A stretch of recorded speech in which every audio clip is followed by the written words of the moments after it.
You're listening to Answers for the Family with Alan Cardoza, right here on LA Talk Radio. Welcome to another edition of Answers for the Family.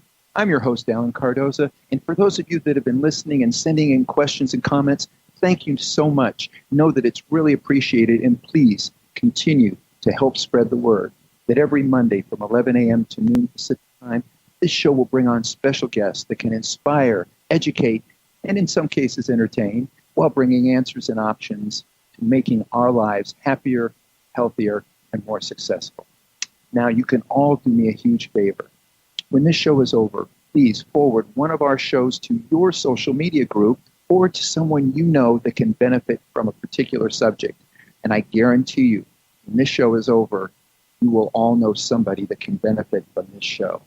Now, Answers for the Family will continue to address a variety of issues, such as locating a runaway teen, family crisis intervention, building self-esteem, dealing with addictions, and so much more.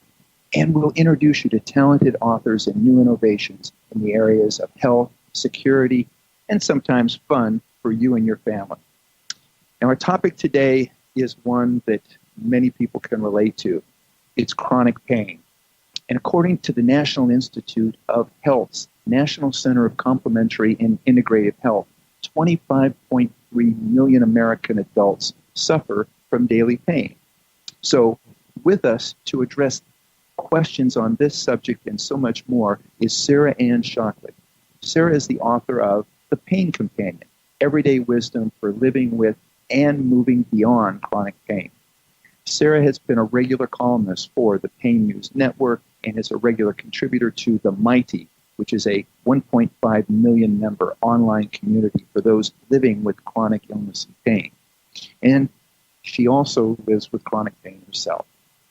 A native of Connecticut, Sarah is a multiple award-winning producer and director of educational films, including Dancing from the Inside Out, the highly acclaimed documentary on disabled dance. Now, she has traveled extensively for business and pleasure, and her first book, Traveling Incognito, is a guidebook for international travelers, which won a Critics' Choice Award. Sarah holds an MBA in international marketing and has worked with high-tech management as a corporate trainer and teaching undergraduate and graduate business administration. Sarah, welcome to Answers for the Family. Oh, thank you, Alan. It's great to be here. Really appreciate it. I gotta tell you, I really enjoyed reading the book, and one of the main things that I got from it, because there are lots of books that are written out there that are, that are things to help, and we appreciate those. Mm-hmm. I found that yours provided help, but it also provided hope. It really made me feel like, anybody that's reading this is going to go, you know what, I can see the light at the end of the tunnel. I can work towards that. So, that's great. So thank you for that. You're welcome. So as I mentioned in the beginning, in the introduction, that you also live with chronic pain yourself. If you don't mind, can you tell us your story and how long you've been living with chronic pain? Yeah, I'd be happy to. In the fall of 2007, so it's been a while now, been more than 10 years, I was diagnosed, with thoracic outlet syndrome. That's a collapse of the between the clavicles, which are the collarbones, and the first rib. So it's a structural collapse in the body. For me, it came about from using a laptop computer, but a mini laptop, like a really small keyboard. Mm-hmm. So unwittingly, I was collapsing the top of my body for many, many hours a day for years. Mm-hmm. And eventually what happens is that the collapse doesn't, it kind of finally caves in and completely collapses. So that area between the collarbones and the first rib is I think that's called the thoracic outlet. But in that area, which is already pretty narrow, you have the scalene muscle from the neck, which is a pretty substantial muscle that goes down from the neck to the ribs. And you have nerve ganglia, and you have a major artery and some veins. You've got a lot of things that have to sort of gracefully fit through that area. So when it collapses, all of those things are effectively squeezed and crunched, and it's extremely painful. I had it, and still have it. I'm still working with it. on both sides of the body. Usually people get it only on one side, and usually it affects more one area than another, like more the muscles or more the nerves or more the arteries. But for me, for some reason, I got the deluxe version on both sides and affected all three areas. So I had a very, very severe version of this, which didn't lend itself to treatment. There are some physical therapy exercises that people can do with thoracic outlet syndrome when it's much lighter than mine, and they can reverse it. And there is an operation that some people have, which I actually was grateful not to have to do, but it removes the first rib. It's kind of a pretty extreme operation, but for some people it does help. The surgeon I went to see said, yours is so extreme, this will not help you. And I was kind of relieved because that's not really where I wanted to go.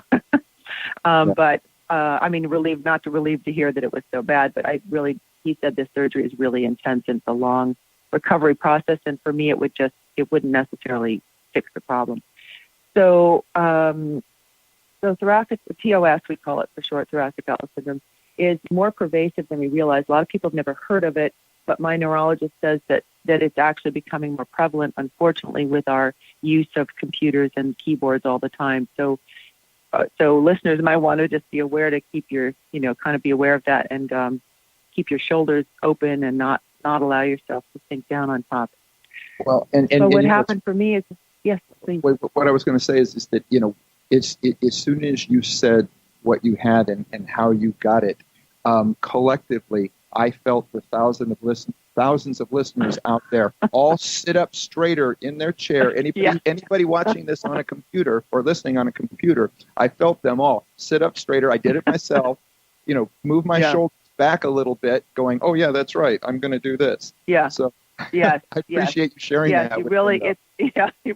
It's very important to get the word out because it is becoming more prevalent, and people can get it from car accidents, from a sudden impact on the top of the body, but it's also often from computer use. And it's just a matter of making sure your setup is ergonomic and you're standing up and walking around a lot and kind of opening your shoulders in the back, kind of you can press your shoulder blades together and open it up a little bit.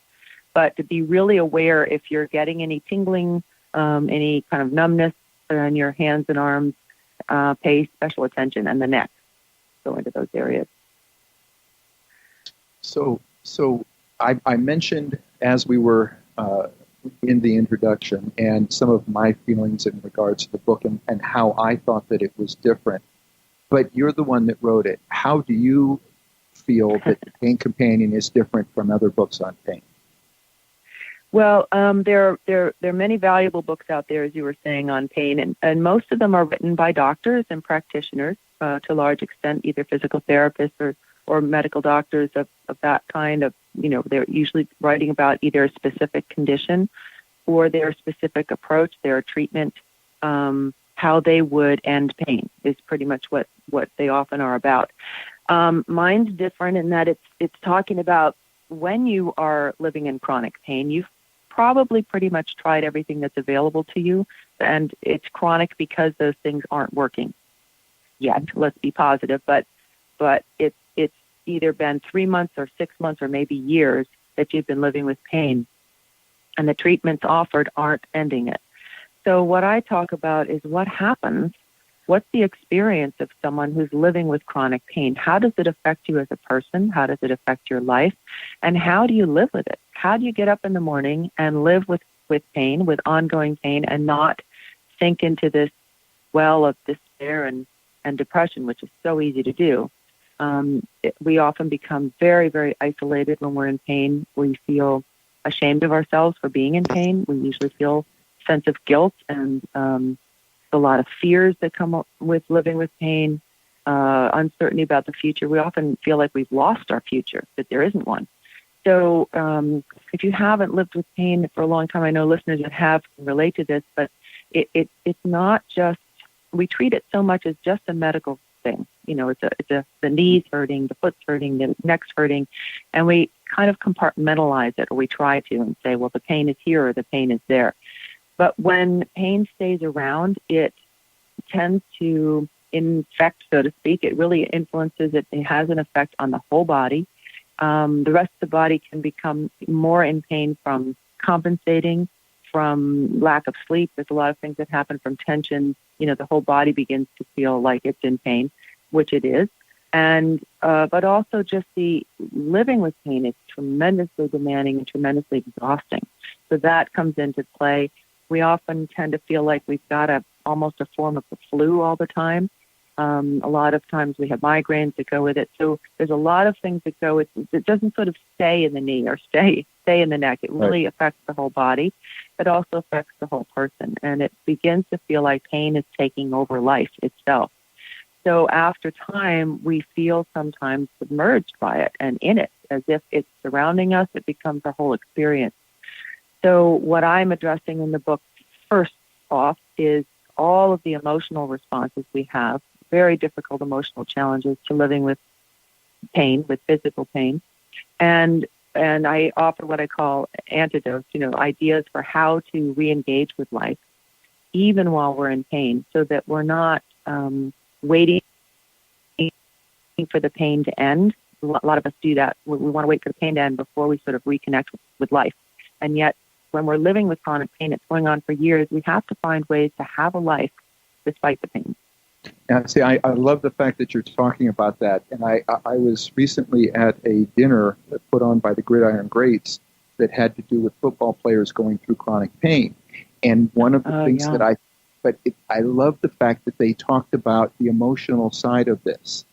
And not only did they go into the emotional side, but they then said, now we want to bring up all of the family of the people going through this chronic pain because they're having to deal with this also. They're the ones that are the caretakers. Yeah. They're the ones that are also having to deal with the emotional pain of not only seeing this person that they love that's going through pain, but we don't always treat people real well when we're going through chronic pain, which means we're taking it out on somebody, and it's usually those people that are closest to us. So that was one of the things that I loved about the book, and I'm glad that you're touching on it, is all of the other aspects that come out of this that people may not necessarily recognize or think that, if the doctor gave you a pill for it, why didn't that solve everything?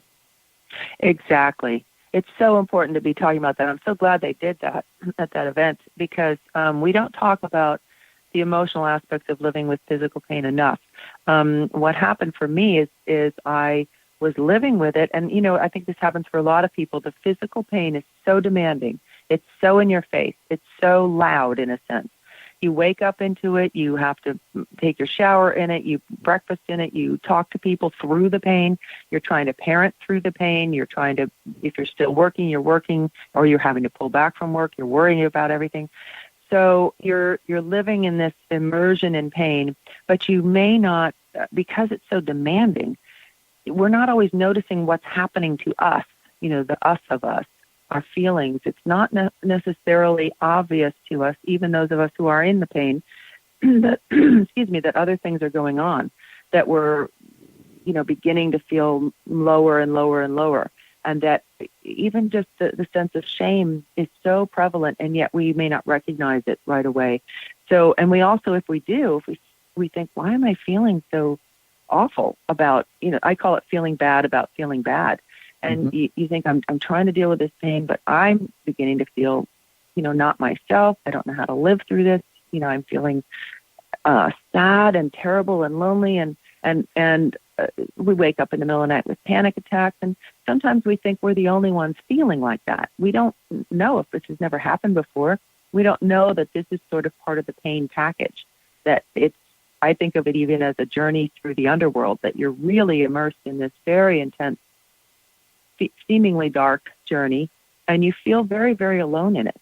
And it's true that nobody, in a sense, that nobody's in there with you, and it's true that it's your private experience of pain. But on the other hand, there are ways to reach out, and it's very important to understand that this sense of aloneness and the sense of being cut off and the sense that it's going to go on forever is part of what pain brings with it. It's not that you're wrong or you're crazy or you're going through something that nobody else has ever gone through.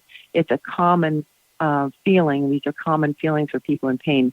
So a lot of my readers say what incredible relief they get just reading that somebody understands and articulates it for them.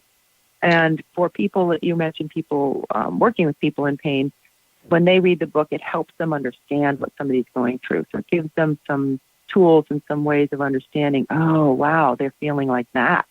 No wonder, Yeah, and you mentioned, this feeling of shame that comes in, and I know that that's something that's prevalent. How can we help change that? And both, when I say we, being the person who's going through the pain, but also for those of us that are trying to care for those going through pain. Yeah, that's a really good question. For the person who's in pain, to know that it's, we're on a human journey, and we live in a very pain-averse culture. We're not supposed to have pain in our culture in some weird way. If we have it, we're supposed to not show it. We're supposed to not talk about it. Keep it to yourself. Get over it as quickly as possible. It's not supposed to be there. So we have this idea that pain is intrinsically bad. And if you meet it on the path, something's gone wrong. You've gone wrong. You've made a mistake. You've failed. You've bumped, So when we're holding pain in our bodies and when it won't go away, we begin to feel really bad about ourselves. If pain is intrinsically bad and I can't heal it, what's wrong with me? And why is this happening to me? And am I being punished? Is this in a sense, a spiritual lesson? Is it karma? Is it, did I screw up my entire life? Well, I wasn't eating correctly. We worry about all the things that we did wrong. And I'd like to say to people that are in pain that, it's part of the path. It's not necessarily that we want it or we, have to have it all the time, but there is going to be a point on all of our paths. Every human on this planet is going to meet pain, physical, emotional, some point, usually on many points on the path. And if we meet it and say, this is a mistake and it's wrong, then we begin to feel bad about ourselves. So to begin to release that sense that pain is a mistake, it's part of the human experience. It's how we meet it, not whether we're going to meet it. And on the other side, when we were talking about, those of us who are also talking to people who are in pain, to really be aware of our own feelings about pain. Sometimes I think our own fears about it happening to us or being in pain makes us want to be almost over helpful, where we want to give advice and we want to sometimes rather overtly accuse the person of not trying hard enough. We get that a lot. People who are in pain get a lot of, have you tried this? Have you tried that? Why don't you do this? Why are you sure you're doing that right? Are you maybe you should go to this doctor. And so there's a lot of pressure on people in pain to hurry up and get better like yesterday. And that adds to that sense of shame and failure. Well, yeah, I was just going to say that is that from that standpoint, that can almost be insulting because it's like, you don't think with what I'm going through that I haven't tried all of those things, Yeah, I can tell you many times I have been angry at people that come up to me and they're doing it, well, I think out of a couple reasons. One, sometimes they're practitioners and they want to impress that they are really good at what they do. And sometimes it's just out of pure helpfulness. They really want to help you.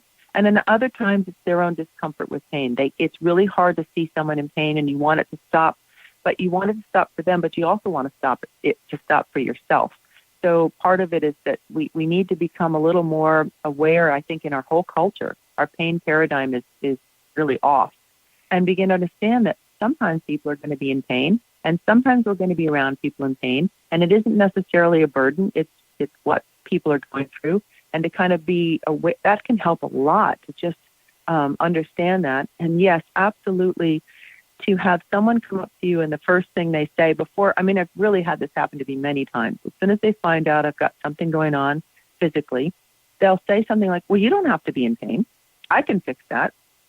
Oh. And I'm like, you haven't even asked me what's going. Yeah, I feel like, and it does feel like kind of what you said, like, I'm not stupid. Like, I've been in this, you haven't even found out how long I've been in this. You haven't found out what I've already done. You don't.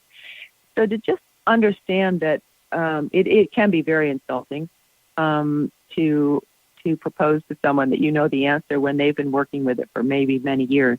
And it does come from that whole paradigm that nobody should ever be in pain. And I think we need to kind of back away from that and understand that sometimes people are going through pain. It doesn't make them wrong. It doesn't make the pain wrong. It's just something we do. It's like aging. Nobody wants to age, but we're all going to meet We're all going to go through that sometime. It's how we go through it. And meeting loss. I found that talking about pain and dealing with pain is similar to the way we deal with grief, in that we often don't let people have their grief. That they've gone through something incredible, a loss of a parent or a child, and we want them to hurry up and get back to work. Don't think about it. Don't talk about that person with that person. You might, as if we talked about it, it would make it worse, when in fact the opposite is true. If we talk about it with compassion and we really allow ourselves to go through it, we're going to feel the pain, but it's going to move through. And I feel, and there's certainly also a lot of grief involved in physical pain, the feeling that you've lost your life to it. But I think physical pain is similar to emotional pain in that way, and that turning away from it and pretending that it shouldn't be there and it can't be there, and we have to hurry up and just end it, kind of short circuits the healing. It's not necessarily helpful. It's like we need to learn how to be with it first.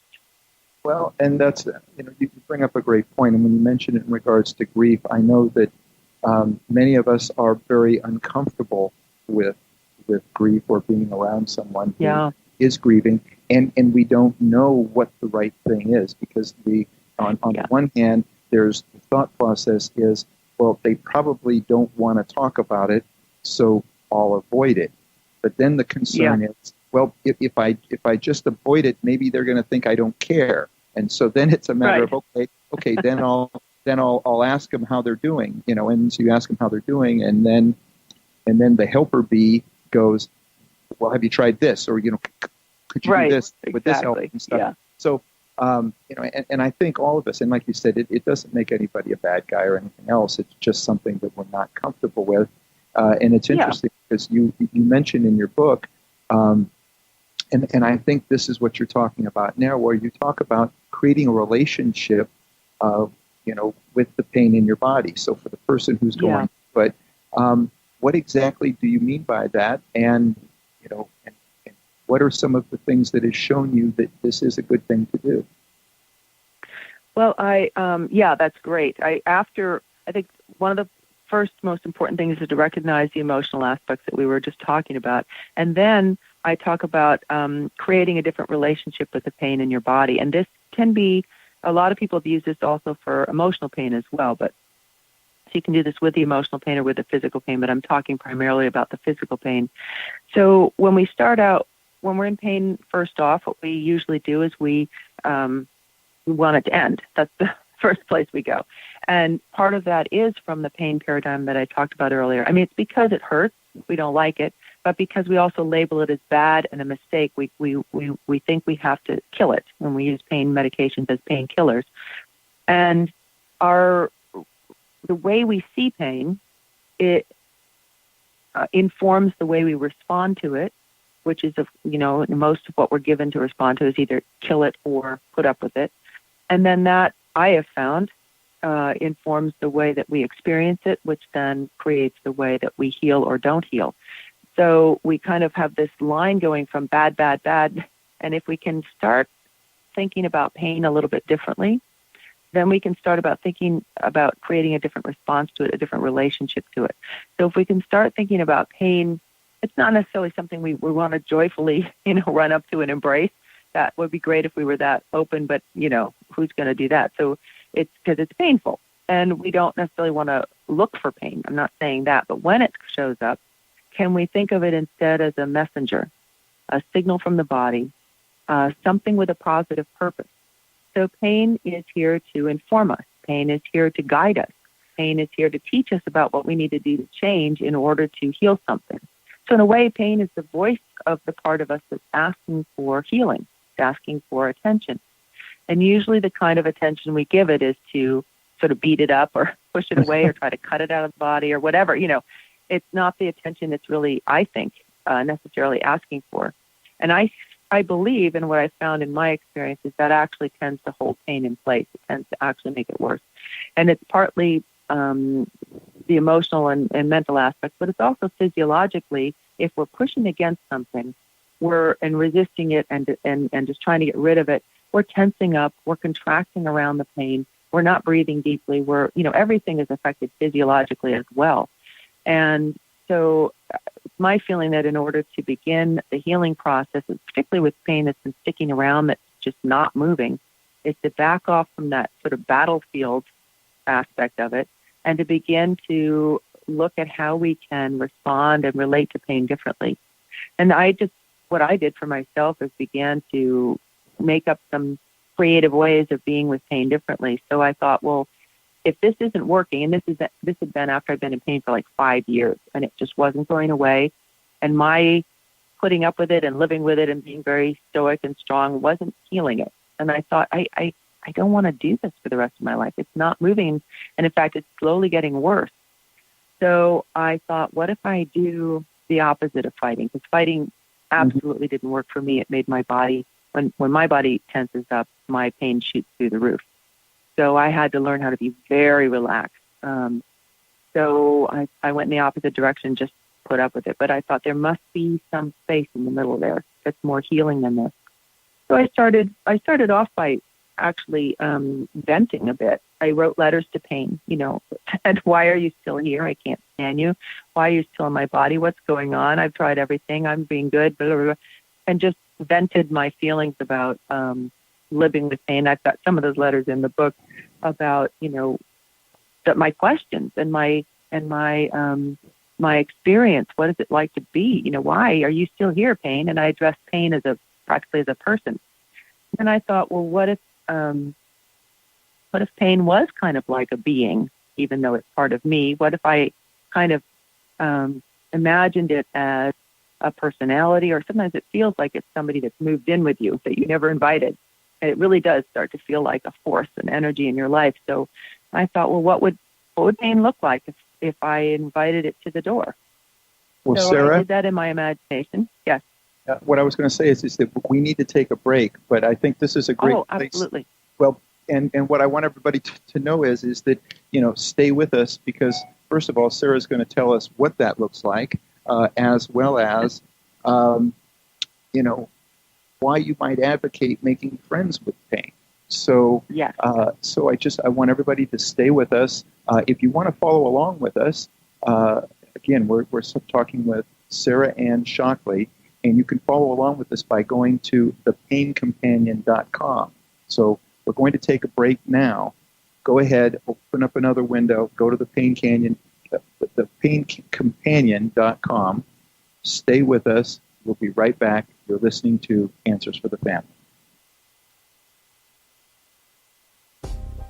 Founded over 30 years ago to meet the needs of families in crisis, West Shield has continually focused on resolving issues that negatively impact families and businesses.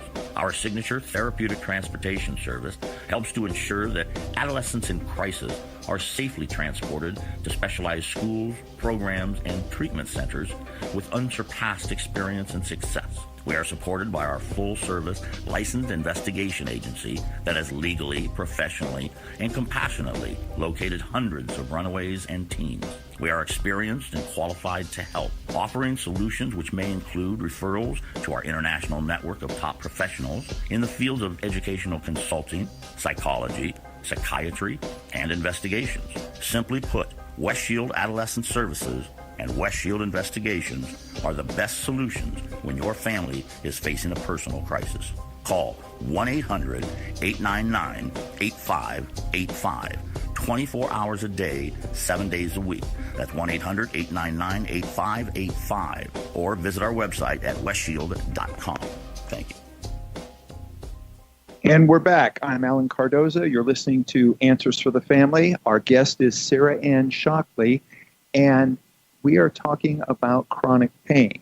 Now, as when we went to break, one of the things that Sarah was talking about was looking at pain as a separate being and addressing it as a separate being. So my question is, most of us think of pain as an enemy. Why do you advocate making friends with it? Well, I'll finish the little story that I was telling, and I was talking about imagining pain coming to the door to just see, kind of try to begin to have a dialogue with pain in a sense. And when I opened the door in my mind's eye, I sort of expected a demonic thing to be there, something very fiery. I have a lot of nerve pain, which is very burning. And instead there was Hermes. or Mercury, the messenger of the gods in his little silver outfit. And I thought, oh, wow, pain is a messenger. And that's where I got the thought, oh, pain might be here with a positive purpose. Pain is here to actually help me heal. It feels like an enemy. It feels like an invader. But if I try to fight it in that way, for me, I wasn't getting anywhere. And a lot of people spend years. It's extremely exhausting to fight pain every day. Now, I don't mean that we want to give up. Not that at all. But taking that energy and using it to instead work with pain as an ally, I have found it to be much more healing. It does something to relax. The body relaxes around that. As soon as we drop that stance of pain as an enemy and begin to realize, oh, it's actually the voice of it's the part of me that's hurting, talking to me, asking for attention. And the kind of attention that I'm giving it may need to shift in order to heal. So thinking about pain as something that's asking for help rather than something we just have to get rid of. And of course, we all want pain to end. But a lot of times when we're kind of locked in that battleground with pain on one side and all of our medications and treatments and everything on the other side, and we can't move that at all, we might want to back off, kind of take off our armor and begin to see what we can do to, in a sense, yes, befriend pain. Walk with it down the path as a partner. Because I've found that when we're just stuck in that battle mode or in denial, either one of those is kind of a stuck place, we're not moving forward. We're just standing still fighting it. And if it won't move, it must still have something it needs to communicate. If pain's not leaving, there's a reason.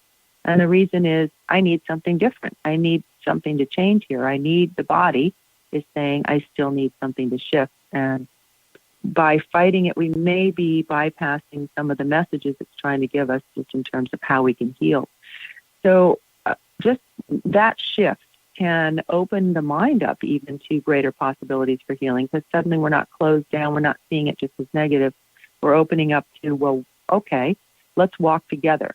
How can I be different with you, pain? And pain, surprisingly, may talk to you and tell you, well, I need you to rest more. A lot of us, it's surprising, but we may be in terrible pain, and yet we're pushing, trying to get through the pain as if our pushing is going to make it end.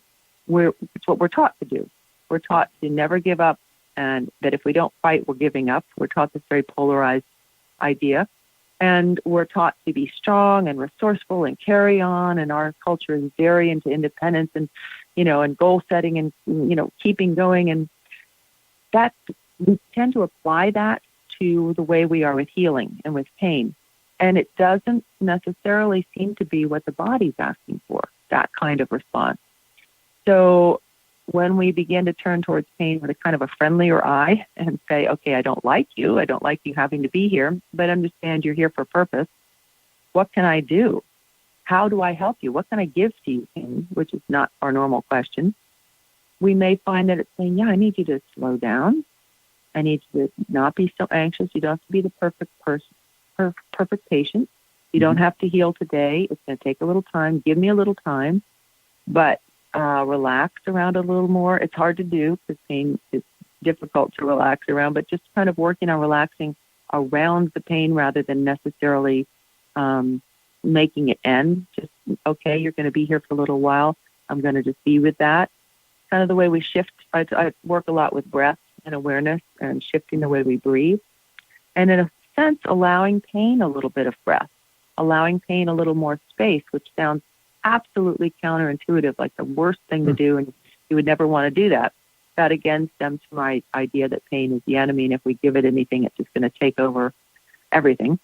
But doing almost the opposite and just being softer with it.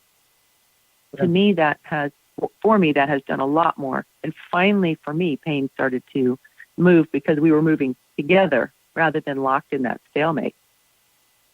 And then again, that makes perfect sense, especially the part in regards to breath, because there's so many studies now in regards to how that can help us. We have a listener question coming in.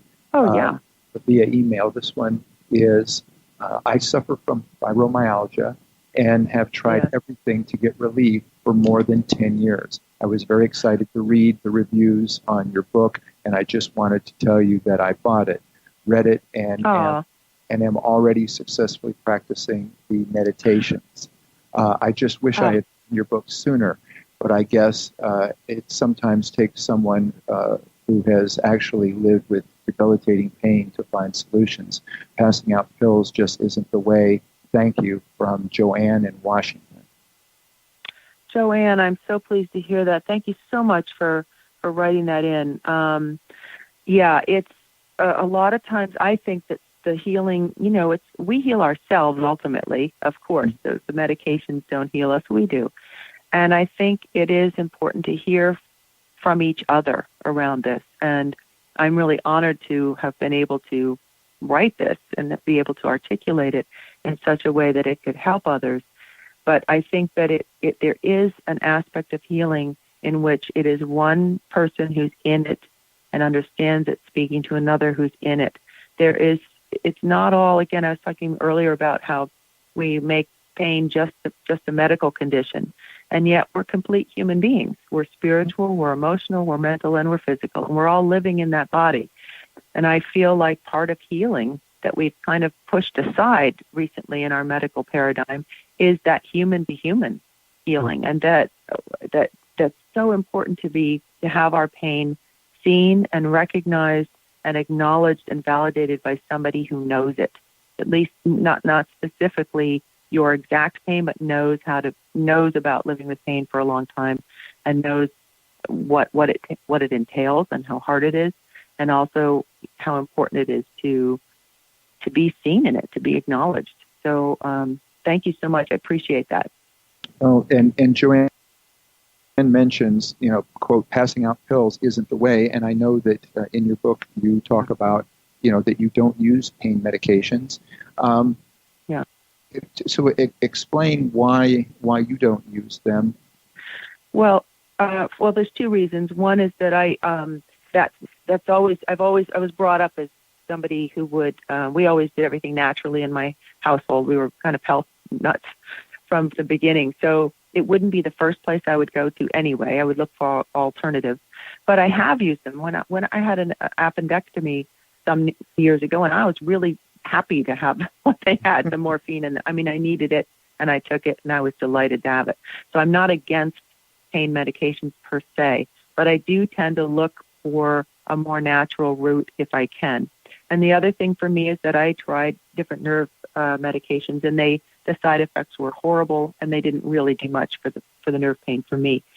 So I was sort of forced to develop my non-pharmaceutical methods. But I do want to say that I am completely supportive of people that do need to use medications. There are people that cannot function without them.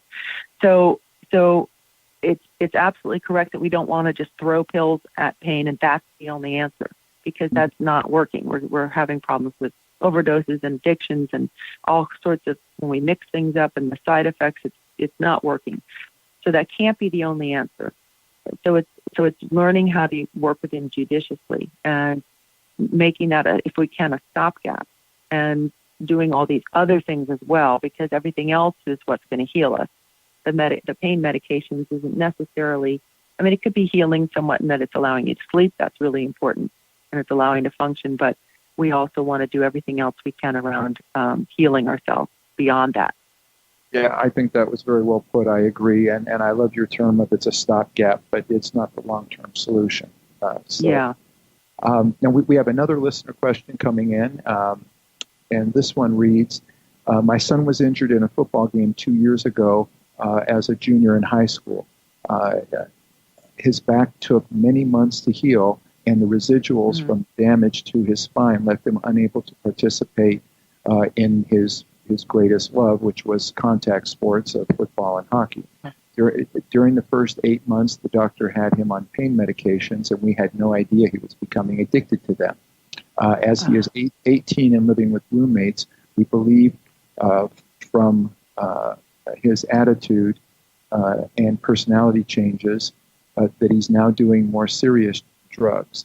Would your book be one that could give us guidance, and is one he might be receptive to reading. And this is from Greg in Virginia. Hi, Greg. Thank you so much. Boy, this is such, I hear these kinds of stories and I feel so sad. That is part of the problem of throwing pills, throwing things at people, especially young people, when their brain's developing, when they're, it does tend to create an addictive problem. And I think the doses tend to be a bit high and, all of that goes on. So, yes, I think there can be something in the book. I don't specifically address addiction, so it's not a book about that. But it is, he may find some relief there in being seen and understood in that intense thing that he's going through. I have people tell me that they read it and they apply it to their addictions. It's just not something I specifically say it's about. It's not specifically addressing that, but it does address any long-term emotional pain that something that won't move, and that can be helpful. I would say it's so hard to lose something like that. I can absolutely, I don't know, I can't say that happened to me in that way, but I know that I was very active and I was a single mom, and overnight my life seemed to end because I couldn't do anything physically. I could barely walk and I could barely use my arms and hands. So my life was reduced to drinking a cup of tea was about what I did all day, and that's literally the case. I'd drive my son to school, and I'd sit around and drink a cup of tea and try to just live through the pain and then go get him. So so this loss of what you love, this loss of your connection to life is so very difficult, and it makes that addiction problem. Again, I'm not a specialist in addiction, but it adds to that because you feel like you've lost so much. So there are suggestions in the book about how to reconnect with life. I call it throwing lines back out to life, where you find that you think you've lost everything, and it just demands that you have to find another way to be and another way to find your joys and your loves in life again. And it's a hard path. I'll never say that it's an easy thing to do. Your son's got a hard path in front of him, but he sounds like, he's resilient. He's gotten through some part of it. And, I don't think it would hurt anything to offer him the book and see what happens. And I'm always open to connecting. If he wants to reach out to me, there's a contact form on my website, and I'm always delighted to hear from people. Yeah, and just to add to that, again, having read the book, I think it would be very advantageous because a lot of it is just that reading it, I think, tells that person I'm not alone. I think that would be one of the first things that he would get out of it is, wow, I'm not alone. There are others out there that are having this struggle, and that I think is the first step to wherever he goes from there. If it ends up being an addiction and it needs to go through treatment to get rid of the addiction, that's fine. But the first step of not knowing he's alone and feeling like, there are other people out there that I can get help with, I think would be huge. Yeah, it can be very cathartic to do that and begin the first step towards something different. Because it's a very different approach to looking at pain. It's more life-affirming than many. Yeah, and in fact, when we're talking about some of the things that you can do to help you get through, and I know one of the things you do in the book is you advocate people telling their pain stories. So share a little bit about that in regards to, who should they tell and how, and a little bit about what good it does, because I think there's people out there, or people that will go, you know what, I know somebody that tells me their story and they've told me it so many times it's driving me crazy. So that's well, there's a difference between telling the story and telling the story. Yeah, that's good. Understand. I think what happens is that we again, it's this pain-averse culture we live in. We're told not to talk about our pain, and we're not taught how to talk about it or how to listen. So I think I found for myself that I was keeping so much inside. I didn't want to burden other people. People aren't necessarily ready to listen to people in pain for lots of reasons. It feels like it's scary. It's scary to see people in pain and hear about their pain story. And it's we're kind of averse to hearing about any deep emotions. It's just a thing about our culture that I'd like to see shifting. So, but to be in tremendous physical pain and tremendous emotional pain and not be able to express it is very, very difficult. It absolutely increases the sense of isolation and being cut off from others, being cut off from life, and being cut off from yourself. And you're kind of whirling around in your own world in there, thinking that nobody understands, nobody knows what you're going through, nobody else has been there. It's part of pain to make it feel like it is very, it cuts you off. It's part of the illusion of it is that you are totally alone and that there's nobody there for you and that nobody else has ever felt like that and it will never end. That's part of the intensity of what it feels like. So I do advocate people finding a way to express the pain they're in, physical and emotional, and that can be through creative means. It can be through art. It can be through movement. If you can move, even if you can move a small amount, just starting to let it express. It can be through moaning. It can be through yelling. It can be through any way that you can find that isn't going to, alarm the people around you. If you can find a private way, you have to yell into your pillow. And going out in nature, talking to a tree, talking to your dog, that's really helpful. But talking to another person, I think, is the most helpful. And what I mean by telling your pain stories, I think what happens when you mention people that tell their story over and over again is I think what happens is they've never felt actually heard, and that's why they keep telling it over and over again. So as people who are listening to a pain story, we want to be really present, and we want to really allow that person to tell the whole thing and not try to make them different. What we tend to do is we tend to try to jump in and make them different, and that short-circuits that process of telling a story. That's why they have to keep telling it over and over. So if we stop and just let it be what it is, not try to fix it, not offer advice, not say, did you try this, did you try that? Well, probably you didn't eat, your Wheaties, whatever it was. You didn't do the right thing when you were 5. Just leave all that out. Don't try to fix anything. As the person who's listening, just hold the space and be with the person and let them be in their pain, which sounds, again, counterintuitive because we're afraid that if we do that, it'll make it worse. It doesn't. It lets it be where it is, and that is a huge relief to the person who's in pain. So, again, and I'm talking to people who are in pain, the person to tell this to could be almost anyone in your life, as long as you can explain to them that they need to be available to listen. So you do want to find a good listener if you can. It often helps to find somebody, maybe somebody you're not even that close to in your life, but they have been through something painful themselves.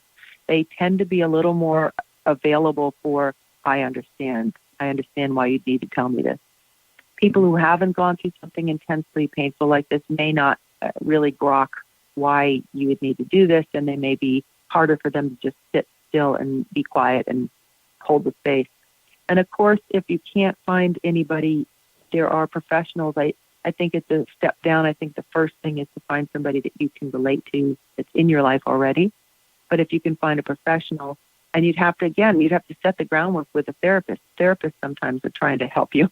Sure, and what you really want when you're telling your story is not to be helped in that moment, to just be heard and seen and acknowledged. That's so important.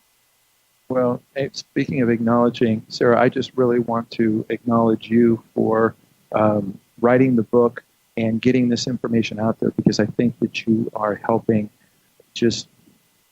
I don't know how many it's sold, but hundreds of thousands of people, deal with something that, again, as I brought up in the very beginning, that there's 25.3 million American adults that suffer from pain daily. So I just really want to thank you for putting this together. Just the last part, I'm probably as guilty as anybody of being the person who, when somebody starts talking about it, goes directly to trying to fix it or whatever. Sure, it's natural. Yeah. Now, is it best, as you're saying, to listen and listen, and then when they get done, just to end with, "How can I help?" Or is it? I almost think that that's too soon. I almost think when it's when you're just listening to the story, that's how you're helping. That's the best thing. That is the most healing thing you can do for that person. That is your help. is to sit and listen and see them, look in their eyes, be present.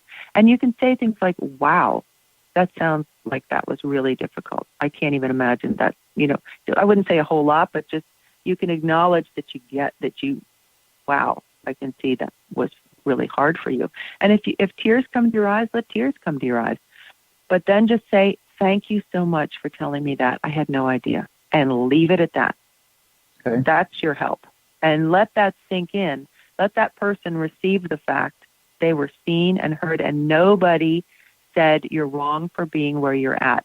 Because remember, every time we try to help someone, we're telling them they're wrong for being where they're at. And so just they've heard it, everybody's trying to help them, and everybody in pain is trying to heal as fast as they can already. So if they ask you for your advice, if they ask you for help, do you have any ideas about that's very, very different. Mm-hmm. But in this instance, I just, it's hard to do because we want to help. Just kind of bite your tongue and say, thank you so much for honoring me with your story. Well, that in itself will be hugely healing. Sarah, thank you so much for honoring us with your story. Thank you. I really very much appreciate being here today. Thank you, Alan. You're welcome. And for everybody out there, please be sure to put us on your calendar and tune in next Monday when our guest will be Amber Ray to discuss her new book, Choose Wonder Over Worry. And when you get a chance, please visit our archives of past interviews at answersforthefamily.com, or you could subscribe to our show through iTunes, Stitcher, or YouTube, and it will be there waiting for you. If you like what you hear, please leave a review. It will help us reach more people and be greatly appreciated.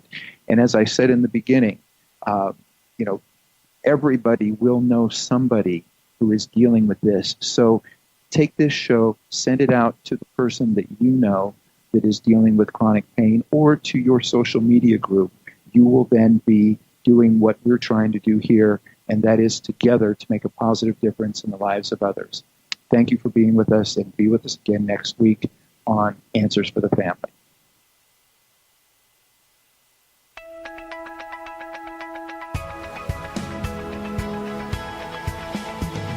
You're listening to Answers for the Family with Alan Cardoza, right here on LA Talk Radio.